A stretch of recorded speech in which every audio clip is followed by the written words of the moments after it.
Early on, when I was a gang officer for the City of Houston Police Department, occasionally I would have to take him to work with me. For example, if I had listed someone as wanted and had a 2B warrant issued, couldn't find the guy, we just let it out there. And so randomly, some policeman will pick them up on traffic and discover the warrant and put them in jail. Well, as soon as that happens, the officer that's running the case has 24 hours to interview the suspect and decide what to do with him. Wow. Either to continue filing charges or let him go or whatever. So that happened one Saturday when Jason was about 7 years old. And as it happened, my wife travels a lot. We didn't have anybody to babysit. It was a Saturday. I couldn't find a babysitter to take care of him. So I said, you know what, I'm just going to take you with me to work. So I took him with me, and he wasn't unfamiliar with the building. I mean, he'd been there before, you know. So we went to the office to interview this homicide suspect. And so he had his little Hot Wheels, and he was playing over there on a different cubicle, a few cubicles away. And I had gone to the jail and got our suspect out and had him sit in my office. And I was interviewing him about this crime. And then my son came over. He quit playing. He walked all the way over, stood right in front of this murder suspect, and he says, "You mean to tell me that you were sitting in a pickup truck asleep and a 12-gauge shotgun went off and you didn't hear anything? You're a liar." And then he looked right at me. He says, "He's a liar, isn't he, Dad?" And I said, "Well, yes, he is, but you know, you need to go play." So he went off to play. And then I talked to this guy. I said, "Man, you couldn't even sell that story to a 7-year-old. Why don't you tell me what really happened?" Well, of course he did. Oh. And so I got a confession from the whole thing. So the funny part about this, I mean, the whole thing's funny, Yeah. but the funnier part is about a week or so later, I had another situation similar to that, only this time my wife was home. It was like 3 o'clock in the morning. And I woke her up and I said, "Hey, sweetie, you mind if I take Jason with me? I'd like not to spend all day long there." She said, "Don't you wake that baby up." So, but he didn't get to do it a second time. But the point is that he's always been very confident, self-assured. We raised him to be that way. It's very, you know, it takes a real skill to be confident, self-assured, and so forth, and not come off cocky. And he struck that balance. I mean, he was willing to talk to anybody, help anybody with anything, all through his life. He was the kid at school that always invites the new kid to eat lunch or to get them integrated into the class. We heard that a lot from his teachers. Now, that's not to say he was a perfect human being, you know. When he was young, he had a problem with talking too much in class. I'm pretty sure he got that from me. But we kept getting these notes home, you know, from school. You know, Jason's talking too much. And so I told him, I said, if I get one more of these notes, I'm going to come to school with you. And so one more note came, and I did. I took some time off, and I went to school with him, spent the whole day. He was mortified. You know, Dad's sitting in the classroom with me. Ah. And so on the way back to the car, I asked him, I said, "Now, do I need to come back tomorrow, or do you think you can keep your mouth shut?" "Oh, Dad, I can keep my mouth shut. Absolutely." You know, I said, "Because, you know, if you want, I could come here all year. I could come here every day for the rest of the school year if you like." "Oh, no, I don't want that." I said, "Well, the next note I get, I'll be here the rest of the year." Didn't get another note. In fact, the next time we got a note was 2 years later. I got a little note home. And I said, "Do I need to come back to class?" That was the last note we got on talking in class. Effective. Years go by. He becomes a Houston policeman. He now understands overtime and how that works. And we were sitting around this very patio one day talking about it. And he says, "Dad, remember when you told me about you could take the rest of the year off and just sit in class with me?" And I said, "Yeah, I remember that." He goes, "You really would have done that too, wouldn't you? You could have done that, and you would have." And I said, "Absolutely, absolutely I would have." So we laughed about those kind of things. When he was 10 years old, he decided that he wanted to fly. We were driving down Westheimer, and there was a sign on the wall that said, on the side of the road that said, $30, 30 minutes, introductory flight lesson. From the Westheimer Airport back there, back when it was still there. He saw that and he says, "Dad, we should do that." I said, "Well, you know, I think you're too young to fly, but we'll go check it out, see how old you have to be." So we made a little adventure trip over there to the airport and talked to the guy, and I said, "Well, we're just here to find out how old you have to be to fly, what the requirements are, blah, blah." Because there's no age requirement. If you can reach the pedals and see over the dashboard, you can fly the airplane. Wow. So I looked at this guy and I said, hey, I'm sure he's too little, right? He goes, I don't know, let's go see. So he picks up 2 cushions and we go out to the airplane. They run the seat all the way up. We only need one of them, one of the cushions. Yeah. He could reach the pedals, see over the dashboard. 35 minutes later, I had a young pilot on my hands. Wow. And he had a love for flying. Yeah. So at any rate, on his 16th birthday, you can't get a solo pilot's license. You can't fly by yourself until you're 16. On his 16th birthday, we had to stop by the flight school so he could take his solo check ride and get his solo pilot's license on our way to the DPS office to get his driver's license. Wow. So that it was important to him that he could fly before he could drive. So, you know, things like that. When he set his mind to something, he wanted to get it done, he found a way to do it. As he continued to grow, he just prospered in school, had lots of friends, and was, you know, not the class clown, but he was the class guy. He was the linchpin, you know, of all of his running buddies. And he always picked really good friends. I was always amazed. Even today, his police buddies are all Christian men. They're family first. So, yeah, he did that. So when he got to be older, we got out of high school. You know, he homeschooled, by the way, from the 7th grade on. Wow. And so he really, really loved that. It turned out to be very nice for us as well, because I traveled a lot. At that time, I'd left the police department and was a consultant on gang and youth violence. His mom is a video producer, and we both travel a lot. So often he would have a choice of going with me or going with his mom. And of course, we're homeschooling, so he can do his work wherever he happens to be. And so one time he did a term paper sitting in Washington, D.C. in the Library of Congress, using the Library of Congress as a resource. So he actually got to see, feel, and touch a lot of the things that he was reading about. We took a trip to England. He and his classmates, we took it when we were studying English history or whatever. We took a summer trip up there, and on the way back, I asked him, I said, well, how'd you like that trip? He goes, oh, it was great, an ABC tour of London.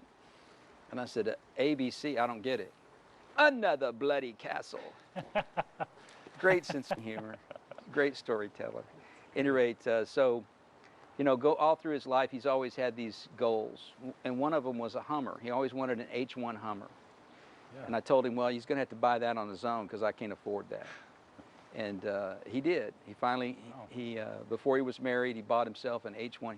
He drove all the way to Portland. We flew to Portland, Oregon, and bought this thing after he did all the research on it, and drove it all the way back home. And he had that for a long time till he got married. And he met a wonderful young lady. His wife is she's become our daughter.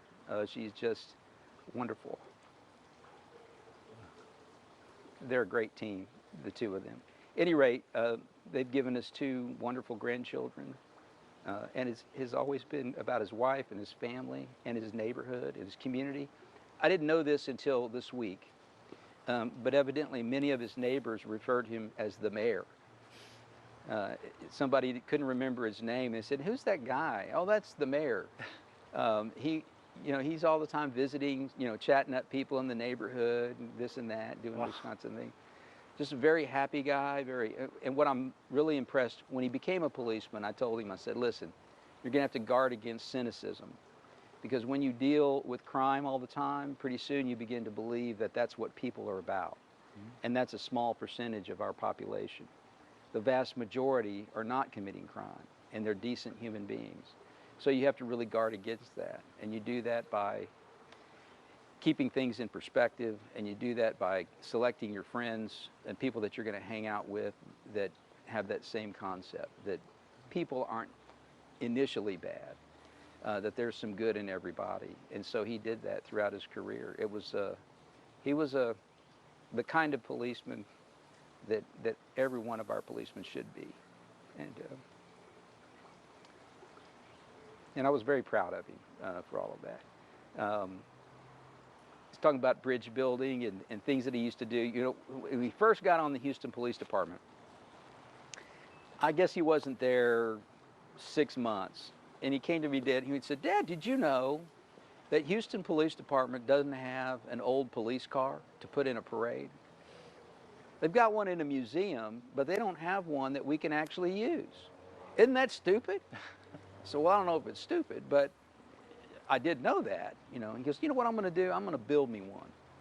I'm going to build me a vintage police car, and I'm going to use it. And I said, great. So he's doing all the research on it, and so he produced a 1990s model Crown Vic. No, it wasn't Crown Vic. It was Chrysler, one of the Chrysler cars. We used to call them the blue whales, you know, because they're that round shape. Yeah. You know. At any rate, he did such a good job on that people who sit in it, who used to drive that car, call it a time machine. Wow. Now, unlike most restorers or most antique car people who try to get it perfect, you know, with all the way back to factory, no, that's not Jason. He wants to do the real thing. So he restores them to what he calls patrol quality. So in that 90s blue Capri is what it is. In that 90s blue Capri, there's a coffee stain on the front seat that came with the car. Oh, that was the other thing. So every one of his cars have to have originally been purchased by a police department somewhere in the United States. Wow. So they were actually police cars. And so he restores them into HPD cars, you know, but it's hard to find an actual HPD car. So, but if it comes with a coffee stain on the seat, he'll leave it because every police car in America has at least one coffee stain in it. This particular model was notorious for sun cracks in the dashboard. So, so there's a couple of sun cracks on the dashboard. He's even borrowed some old tobacco tins and leaves them on the floorboard. Wow. Every police car has one of those. Yeah. In that particular car, he actually found online one of the first MDTs, the mobile digital transmitting units, that Wow. the first computers for police cars. Oh, wow. And it works. Man. The lights work, everything. The color scheme is exactly right. He found somebody who could do the decals on it. So, in fact, occasionally DPS or somebody will pull him over, find out who he is, and like he's impersonating a policeman. So, and he has to explain to him, well, I am a Houston policeman. So, and it took us a long time for him to get permission from the chief to use it, you know, just because of the. Right. But he wanted to get a letter from the chief, and finally he was successful getting that. So he carries that in the glove box for the DPS trooper, whoever wants to pull him over, Wow. who might be impersonating him. And so then his idea was he started with the 90s because those were easier to find. He picked up an 80s one not too long ago and finished that. That's the light blue with the white top. Oh, yeah. You know, remember those back Yeah. in the day? He wants to go down to the 70s and 60s and 50s, or he did want to do that. Yeah. And then he was trying to convince the department, and I don't know that he was successful yet, but he was trying to get them to, every decade or so, holding back a car in that decade and let him have it so he could restore it to drivable condition and, you know, Yeah. actually use it. And he uses those cars, what he calls as conversation pieces. And he drives around town, he does parades, he does events of various sorts and parks that car, and people come and look at it, and he gets to talk about the Houston Police Department.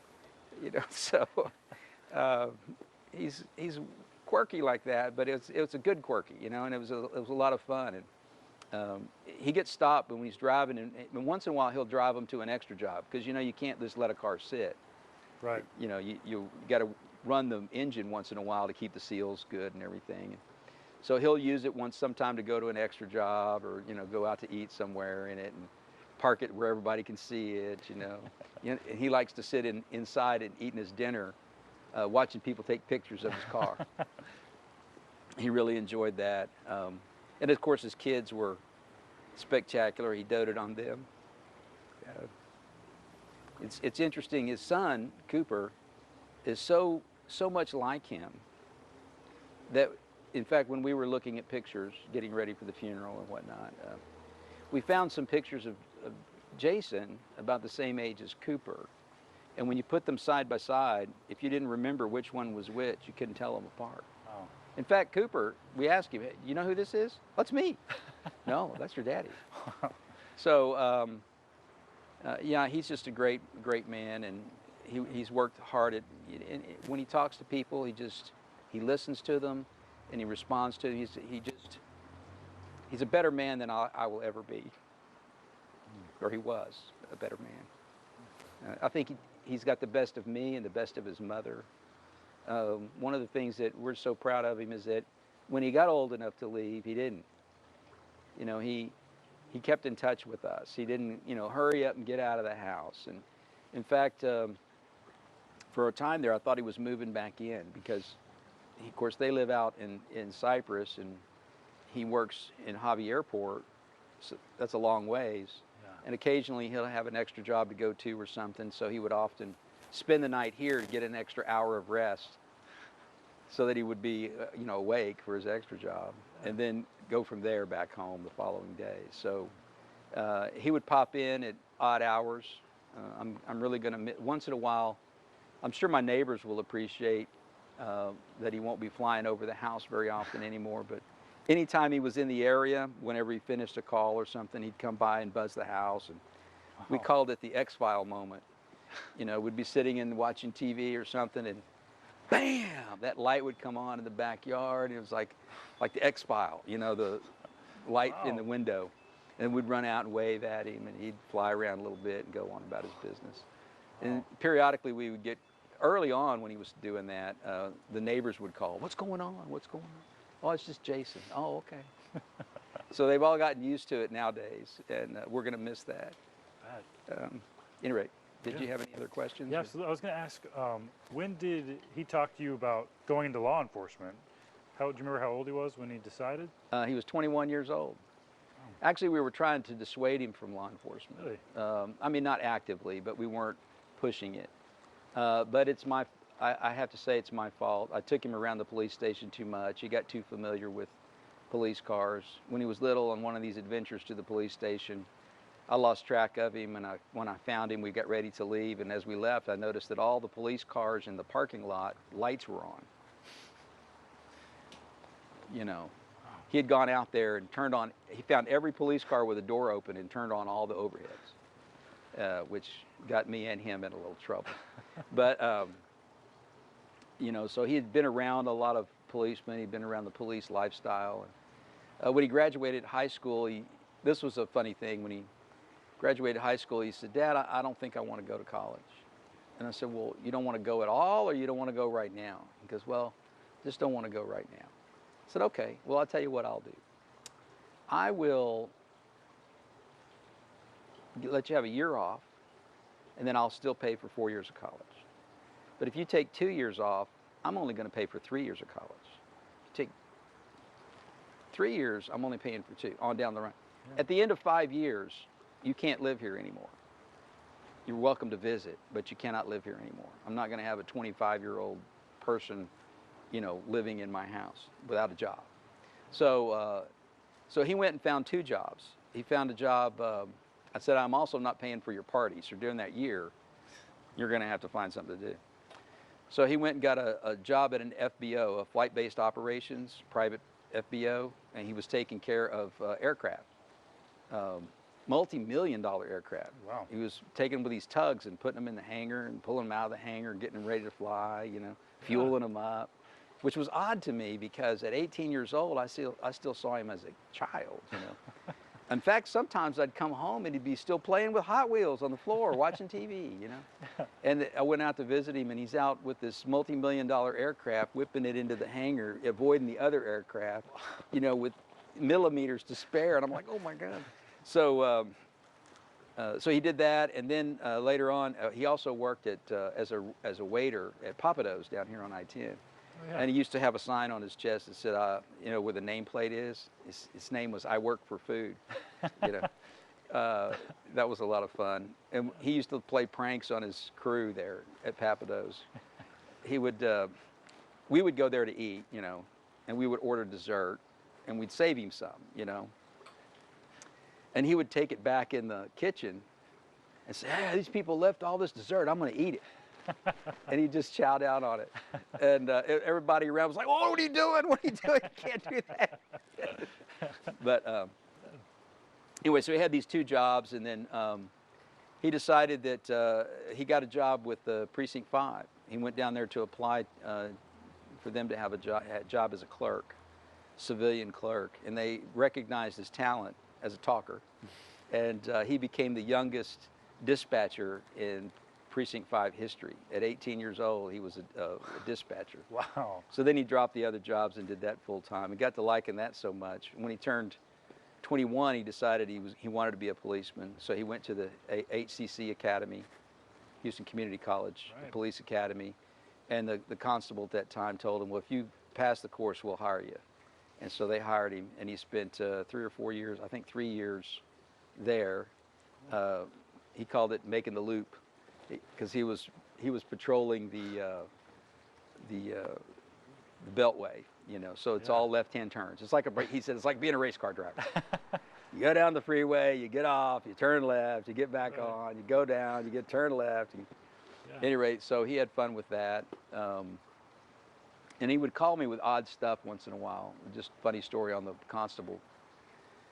He called me one day and he said, "Dad, what do you know about rabies?" I said, "What? What about rabies? What are you talking about? What do you want?" He goes, "Well, I found this stranded cat on the Beltway, and I tried to rescue it. It bit me on the thumb." And I said, "Well, I hope you have the cat. Do you have?" "Well, I can see him. He's right here." And I said, "Well, you need to capture the cat, you know, because that's a lot of shots. It's painful. They've got to have the cat to determine if the cat has rabies or not, decide whether you need rabies shots." So, okay. So get calls like that once in a while, a little funny, out of the blue. "Hey, do you know anything about this?" And there's always something else going on. So I learned to ask the other question, you know, like, why do you need to know this? And then after that, he worked for the Spring Valley Police Department for a time. See, if you don't have college, you have to have 5 years previous law enforcement. Oh. So he came to Spring Valley and did a good job for them, and then when he spent 2 years there and applied for HPD and got on, and I was so relieved, you know, Yeah. that he's on the real police, you know, Dad's old police department. Yeah. So anyway, that was Spring Valley. That's how he got on HPD and all Yeah. that. So he's just been a great kid and is a great man and patient, and you know, that's not to say that he couldn't knock you down and take you down if he needed to, and he would. Oh, that's the other thing. He's such a Renaissance guy. He was a sword fighter at one point. He was a fencer. You know, he did fencing. Wow. He did judo, so he's a hand-to-hand guy. And of course, he liked firearms a lot, and he was big into AR-15s. You know, Yeah. and so that was his deal. In fact, when he was, I guess, about 16 or 17 years old, this was fun. He said, "Dad, I need you to buy me an AR-15." And I said, "Well, Jason, why in the world would I need to buy you an AR-15? He goes, I said, "What would we use it for?" "Well, we could use it for hunting." I said, "Oh, when's the last time we went hunting?" He goes, "I don't think we've ever been hunting." And I said, "Okay, when do you think the next time is that we're going to go hunting?" I tell you what, if you could think of a good reason why I should buy you an AR-15, well, then you let me know. About a week later, he came back and he says, "Dad, I've been doing some thinking about this, and I want to be a fighter jet pilot when I grow up. I want to go to the Air Force Academy." So I did some research on the Air Force Academy, and I discovered that every cadet is issued an M16 rifle. And the M16 is the identical match to the AR-15, except for the selector switch to go full automatic. If I already had one of these guns, then I would know how to take it apart and put it back together and how to shoot it and do all the things it needed to do, then I wouldn't have to spend any time on that part of the Air Force Academy. I could spend that time on something else. And I went, "Oh, you got me, man." Gotcha. The logic was just perfect. So I bought him an AR-15, Wow. and so he got involved in shooting for a while. He's a very good long-distance shooter. So he really enjoyed that for a time. In fact, he enjoyed it so much that by the time he actually did move out, I had to get him out of my safe because I couldn't get my guns in there. You know, he had no room for mine. Right. You know, he had to take his with him. But yeah, so he's kind of a Renaissance guy. You know, a sword fighter, a hand-to-hand guy, a shooter, a pilot. He's a self-made historian on Texas and U.S. Wow. history. He loves that stuff, constitutional issues, and he and I have had tremendous discussions about various aspects of the Constitution and state law, and about history in Texas, and did you know? He would always, did you know? And all that kind of stuff. And of course, he always had a plan, always an idea. As a council member, he would call me up and he says, Dad, he always had an idea about how the police department could be run better. And he would call me with that plan and tell me that I should contact the chief of police. I told Chief Acevedo today, I said, listen, man, I saved you a lot of headache. I just want you to know that. I deflected many of these emails that you were going to get. But he always had a plan for something, mostly revolving cars, He decided that every policeman in Houston needed a take-home car. It would be so beneficial to the city, be less wear and tear on the individual cars, therefore the cars would last longer because it's not being driven for 3 shifts. The visibility, officers coming and going on and off duty would still be visible and all over the areas, and he just had a list about that long. And I said, that's great, Jason, but every policeman that's ever worked for the Houston Police Department has thought of that. And they've pitched the idea, and so far that's not happening. But you might be the one, so send it up, Yeah. So, but yeah, he was just a joy to be around all the time. Yeah, I was speaking to Walter, the best man at his wedding earlier. He was telling me the same thing about his determination and how he said they worked at Precinct 5 together, and he was saying that they would be on a call and they'd hear HPD chopper over him, and he told Walter, I'm going to be on that one day. I'm going to fly on that. Yeah. And then Walter was like, yeah, okay, sure. And he said, he's going to work for HPD and do all these things. And then he would turn around and do each of these things he said he was going to do. It doesn't sound like that would surprise you at all to hear No, that. absolutely not. In fact, he is such a personable guy that we've been hearing from people that he's met once, 5 years ago, that heard about this and are calling us, talking about the impact that Jason had on their lives. So at any rate, yeah, ATF, DEA, people from all over the world, Canada and England. He's got some English bobbies that came to visit, and he gave them a tour of Houston one time, and they've contacted us and talked about him, And so yeah, in fact, when he first got on Houston Police Department, people would see his name tag and say, "Are you related to Mike Knox?" And he would always tell them, "I don't know. Does he owe you money?" That kind of thing. But now, it's been a long time since that's happened to him. But now, when I run around the city and occasionally a police officer discovers my name, they ask me if I'm related to Jason Knox. And, that makes me happy. Yeah. So he in a short period of time, he's created a reputation within the department that's just unheard of. No 7-year officer is widely known as he is in Houston Police Department. Part of that has to do with the car. Part of that has to do with the work that he's done with his coworkers and that sort of thing. So yeah, I was not surprised when he wanted to fly helicopters. Funny story about that, when he was taking flying lessons as a kid, I went to pick him up one day and I saw a kid in a helicopter flying away, and I thought it looked a lot like Jason, but surely not. I went to the flight school and they said, oh yeah, he's down at the helicopter hangar. About an hour later, the helicopter comes back and it's Jason. And he's like, oh, Dad, I want to change from fixed wing. I want to go helicopters, man. I said, okay, did you have a good time? He goes, oh, yeah, the guy let me hover a little bit. It was way, oh. And I said, okay, well, don't ever do that again. 2 reasons. One, this guy I don't know who he is. I don't know if he's a licensed instructor pilot or not. Well, he's the owner of the company. I said, Jason, I can own the company. I can't fly, but I can own the company. Second thing, he's either a crazy man or he's a damn good pilot. I don't know which one it is, but you're not flying anymore without my permission, so don't do that anymore. He said, well, okay, well, let's, they give lessons there too, you know what? I'm like, Jason, I can't afford helicopter lessons. They're like 3 times more expensive than a fixed wing. Oh. So you're gonna have to be happy in an airplane. Okay, but someday I'm gonna fly in an helicopter. So that was even back then, you know, wow. He could tell you what model number the flight was, the helicopter was by the sound. Wow. Yeah.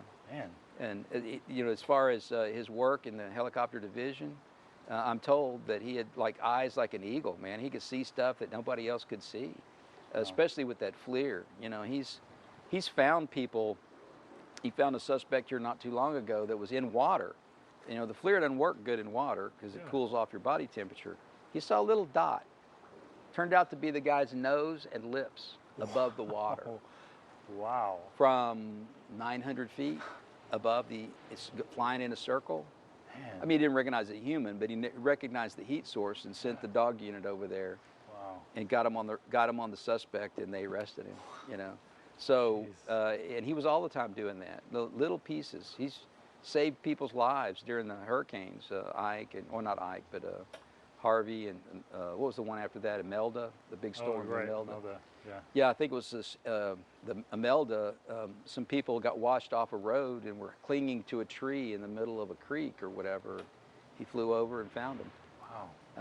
And got some people over there to rescue him. So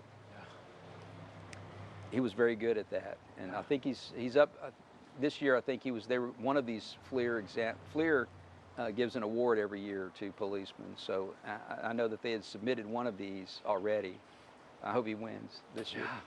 No kidding, man. So, but at any rate, yeah. Sounds like he gave you a lot of reasons, professionally and personally, to be proud of him, and just can tell that you are. And he was a Christian guy. I mean, he wasn't a Bible thumper. He didn't preach to people, but he had a strong faith in Jesus. And we talked about that a lot. And so I know where he's at, and we'll see him again. Yes, sir. And we don't want to end on that because I'm balling up. We're not going to do that. No. Oh, let me redo that. Okay. No. So yeah, he's a strong man of faith. I mean, he didn't wear it on his sleeve. He didn't Bible thump or preach to people. He just lived his life the way he thought God wanted him to live it, and that was by example, not by design. So, and we had a lot of discussions about faith here, and I know that he's in heaven, and we'll all see him again soon. Hopefully not too soon, but we'll all see him again one day. Amen. Yeah. It's just it's remarkable hearing stories from you and his friend that line up. Oftentimes when you talk to someone who's lost someone, you only hear the extreme examples of kindness and goodness, but hearing the mischievousness, it really helps us get to know him. We all know what happened at the end, so filling in the gaps of who he was as a man is very valuable to us. And it sounds like the city is lost. I feel like we're less safe without him in the skies watching out for us. We are. I've talked to some of his canine friends, because he's got friends everywhere. And I was talking to some of his canine friends, and one of them was telling me that he doesn't know what they're going to do because Jason has actually saved them on a number of occasions from suspects hidden in bushes with guns that they couldn't see. But he could see them because of the heat signature. And he was telling me, oh, he's in that bush right there. We're looking at the bush. We don't see him. He's in there. Put your dog in there, or whatever. Yeah. The guy told him the first time he had an argument with Jason, and it turned out the guy was in the bush, never questioned him again, and never will. If Jason said somebody is in a location, that's where they are, and they're going to they find them, and they're going to miss that because I've told that a lot of the other TFOs, not that they're not good at their job, but he seemed to be particularly good at that. One of them told me, yeah, we heard he was going to go to flight school this August, and we really didn't want him piloting.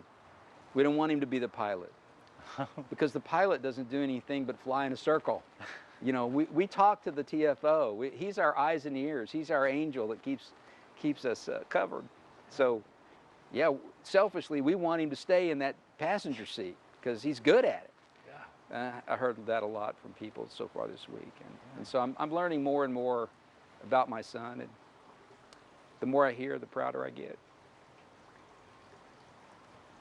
I believe that. It sounds like you're getting a lot of support from the city and the department, of course.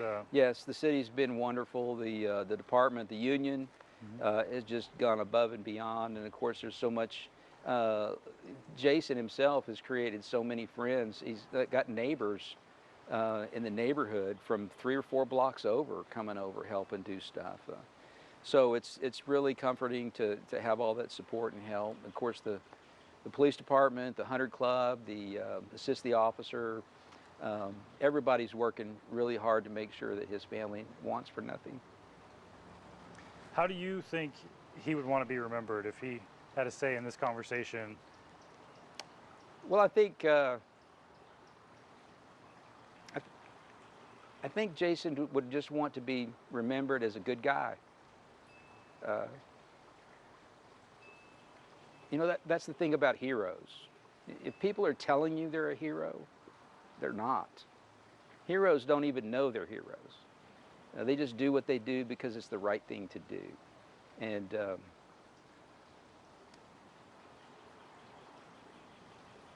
he was never really into self-promotion or anything like that. He just did the right thing because it was the right thing to do, and he enjoyed helping people. And he was a hero, but he never saw himself that way or never felt of himself that way. He was just a good policeman. I just want to be a good guy. He wanted to be a good father. His big thing with his kids was making memories. That's what he called it. We're going to go out and make some memories this weekend. Of course, he had a sarcastic streak and a little bit of a mischievousness, but it was all good-natured, all in fun. I'll just give you an example. When he was on his 21st birthday, no, it was 18th birthday. On his 18th birthday, he came home with a cigar and a lottery ticket. And I said, I don't get it. He said, well, yesterday I couldn't buy either one of these. And I said, oh, well, in that case, I guess when you're 21, you're going to come home with a beer. He says, I might come home with 6 of them. So that's how he was. He was just kind of, And of course, to continue with that conversation, he said, and by the way, Dad, now that I'm 18, I'm a grown man now. I don't have to do what you say. I said, you are absolutely right about that. In fact, what's really more exciting for me than that is for you is that I don't have to let you live here anymore. He goes, oh. I said, now that you brought it up, your rent is $300 a month. He goes, you're kidding. I said, no, I'm not. So he was mad at us, mad, for a long time. But every month I'd say, and if you can find an apartment that has all this for $300 a month, God bless you. I think you should move there. But so he paid us rent. And so what we did was we put that money aside for him every month and became a little, so when he was ready to move out, he skipped the apartment route and went to a house right away. Wow. So, and then he was appreciative, Then he understood why we were doing that. I used to tell him, look, never ever go to people your same age for advice because they don't know anything more about the world than you do. Yeah. Seek advice from people older than you, people who've been there and done that, and you can't go wrong with that. And he did. Often it wasn't me, but it was always somebody else, older, wiser. And he listened. He was a wonderful man. He listened to stuff and soaked it in and used it, constantly learning, constantly reading, constantly, aware of current events and all that kind of stuff. Of course, he had his opinions. But interestingly enough, he never was really political. He had political beliefs, but he didn't really promote that part of his life. His deal was, that's your deal, Dad. Your deal's the politics.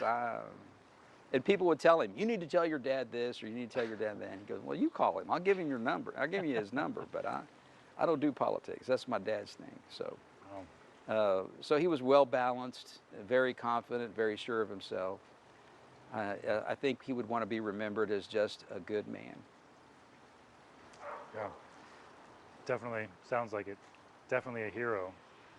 Thank you for sharing that with us. I'm sorry you lost him so early. Actually, this is very cathartic for me. It's hard.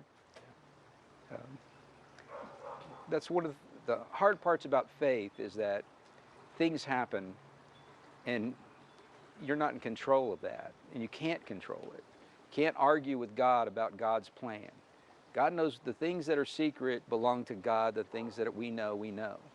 And he was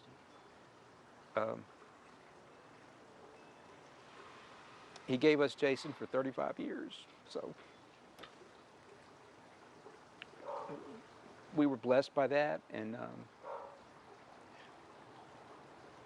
and thankful for what we do have. It's just like I know that Officer Cormier is recovering, and that's a great blessing to us.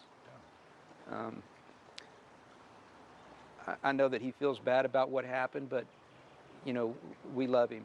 And we want him to get better and go back to work when he can. And so we're praying for him as well. So it's all good.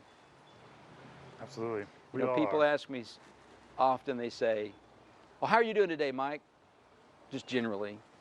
And I always tell them, well, I have a perfect day every day. Every day is a perfect day. And today is also a perfect day. Saturday was a perfect day. Saturday through today haven't been good days, but they've been perfect days. They've been the days that God has given us, and we just need to rejoice and be glad of it. Because just like, I think one of the lessons that we learn with Jason is that you're not in charge of when you leave this earth. God will call you back when He's ready. And we have to be ready at any moment to leave. This is why I think it's so important that we connect with one another individually and collectively as a community. And Jason's big deal was he took it to heart when I told him everybody has something good to offer. And he ran with that. And I've been doing that all my life, and he took that on too, and he did it. He just did it better than me. He's an elected official. I don't think that many people know who I am. I think Jason was a special person who connected with people on almost a molecular level and got to know them and appreciated them for whoever they were and whatever they could offer. And he often helped them become better people themselves. So what better guy can you hope for? I mean, I'd defy anybody to say anything bad about this boy. He just was a wonderful man.